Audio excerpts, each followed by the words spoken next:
आजू मिथिला नगरिया निहाल सखिया, आजू मिथिला नगरिया निहाल सखिया, चारों दुल्हा में बड़ेगा कमाल सखिया, चारों दुल्हा में बड़ेगा कमाल सखिया, आजू मिथिला नगरिया निहाल सखिया, आजू मिथिला नगरिया निहाल सखिया, चारों दुल्हा में बड़ेगा कमाल सखिया, चारों दुल्हा में बड़ेगा कमाल सखिया।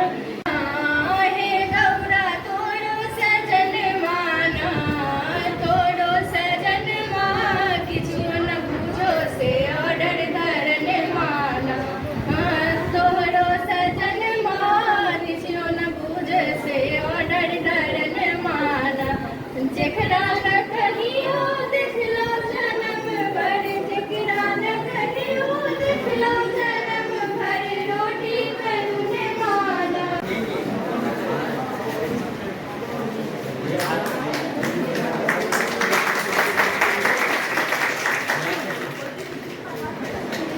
अब मैं द्वितीय स्थान के लिए चयनित Anjali Kumari part 2 BSc part 2 zoology honours की छात्रा को आमंत्रित करूं।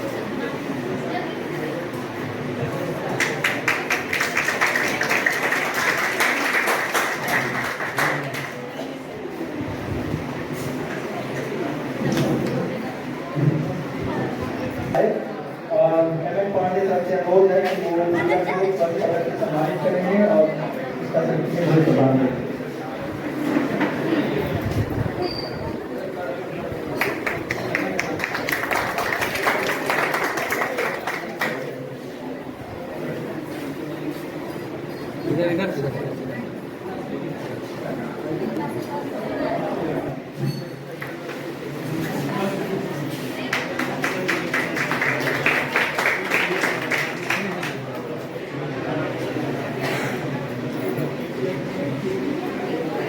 अब मैं सदस्य से सम्मानित करें।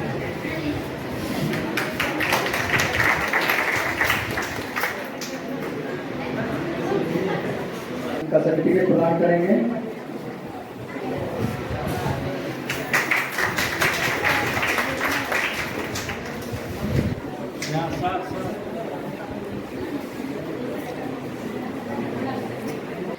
जी मैं सबसे पहले ये कहना चाहूँगी कि मिथिला सिर्फ हमारा धाम ही नहीं है, ये हमारा घर, हमारा संस्कार, हमारी पहचान है। और मिथिला को ज़िंदा रखना यानी खुद को ज़िंदा रखना है। और इसमें सबसे बड़ा हाथ हम अपने प्रोफेसर्स को देंगे। उन लोगों ने हमें बताया कि हमारा कल्चर जो मिथिला है उसको कैसे हम लोगों के सामने प्रस्तुत करें।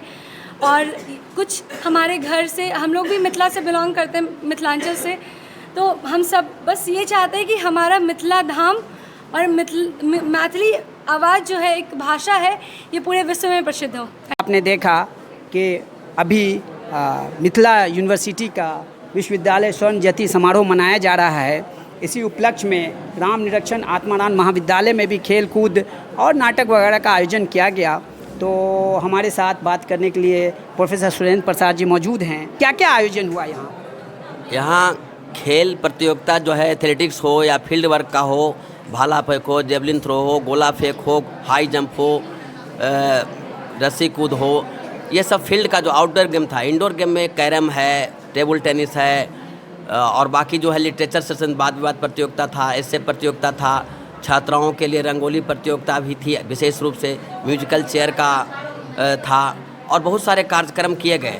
सर, तो अभी एक मिनट आपको रोकेंगे कि अभी स्वर्ण जयंती समारोह चल रहा है, इसके उपलक्ष्य में तो आम तौर पे सालाना यहाँ ऐसा खेलकूद आयोजन होता है?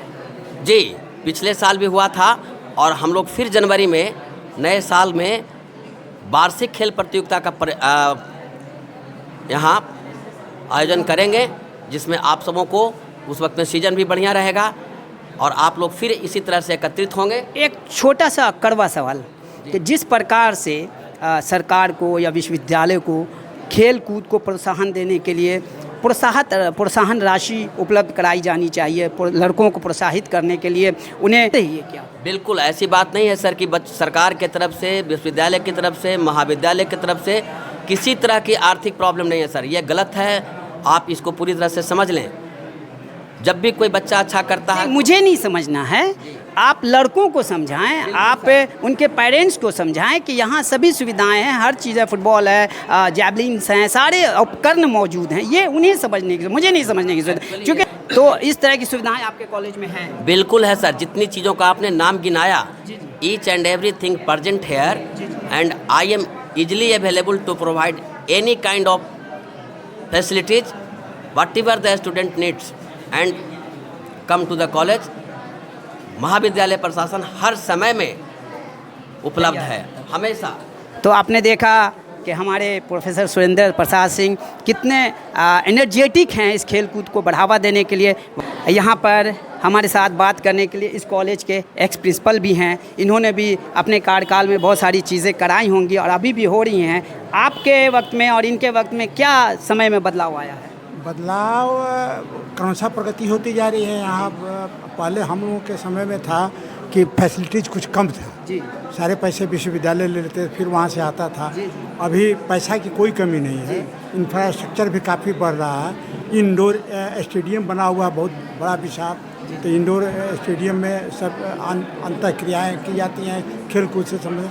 बाहर का भी है व्यवस्था, इसलिए अब वैसी बात नहीं है जो आज से 8-10 साल पहले स्थिति है। तो आप यहाँ जो छात्र हैं और पेरेंट्स को क्या संदेश देना चाहते हैं इस स्वर्ण जयंती समारोह में और खेल कूद के से रिलेवेंट? तो हम संदेश यही देना चाहते हैं कि छात्रों को अधिक से अधिक संख्या में इसमें भागीदारी निभानी चाहिए, आनी चाहिए। तो लोग हमें पेरेंट्स भी भेजें। और यह जो भ्रम और भ्रांति फैली हुई है, जहाँ कॉलेज में पढ़ाई नहीं होती है और कोचिंग इंस्टीट्यूशंस में जाते हैं लोग, जहाँ ठगी होती है, तरह तरह के प्रलोभन दे करके बच्चों को से पैसा ऐंठा जाता है, इससे भागें और कॉलेजेज में आवे। मेरे सवाल करने का यही मकसद था कि अवेयर हुए पेरेंट्स, बच्चे अवेयर हुए कि यहाँ सारी सुविधाएं हैं, सरकार का ये उपकरण है, यहाँ सारी सुविधाएं, यहाँ आए, पढ़ें, खेल कूद करें और जितना ज़्यादा सफलता अर्जित कर सकते हैं अर्जित करें। यही इन लोगों का संदेश है इस कार्यक्रम के तहत।